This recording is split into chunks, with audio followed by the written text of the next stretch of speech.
Hi, this is Tony Poulos, and I'm at Mobile World Congress in Barcelona.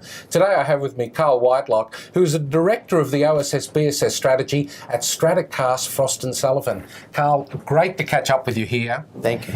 It is a big event, and a lot of talk about what operators are doing and coping with digital services. I need to know what you think they're doing in the billing area. Are they doing anything at all?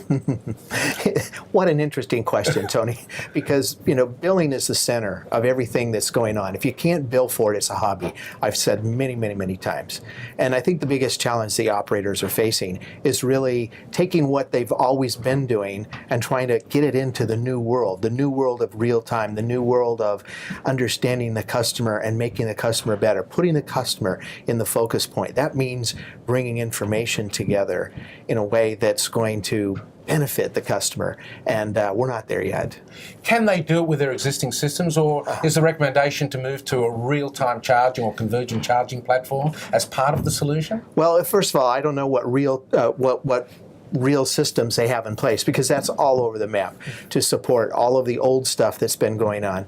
But I think, and I'm not alone in this thought, but if we don't have real time for billing and for bringing control into these new digital services, you're just probably not even going to be in the same ball game. And I think it's only going to get worse with time. So we're going to have a divide, so to speak. So we'll have the very aggressive, progressive organizations that understand the value that real time brings. Right. And then there'll be more of the ones that are traditionalists, and they'll still have a good revenue stream for a time period, but that's slowly going away. And if you don't adapt to real time, you're hosed.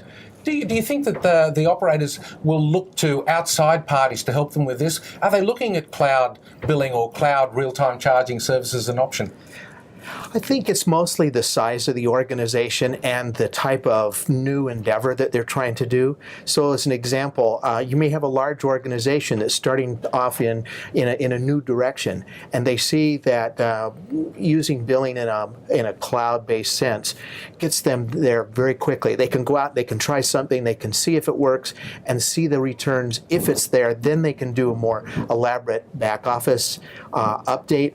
Or in some cases, they're quickly realizing, like all computing data center services, that, yeah, it can be done. It's just kind of taking that first leap of faith to say, yes, let's try this and let's see where it goes. And it's positive. But that charging platform is not all that they need, is it? We're talking about it has to be combined with things like policy management, etc. Where are they going with that? Do you think, are there suppliers now coming to us with combined products, or are they having to look at best of breed still? It's funny that you should bring that up, because I've been writing about and very closely looking at this, and the concept of best of breed, I think, is quickly vanishing. Oh, that's interesting. So I used to be all custom, right? Yeah. So the best of breed was the best way. It is okay, but we've paid heavily for the integration tax, because now we're all into this real-time environment. It's got to be real-time everything, tight integration. That means a solution from a single supplier to get you what you need to get in as quick of order as you can.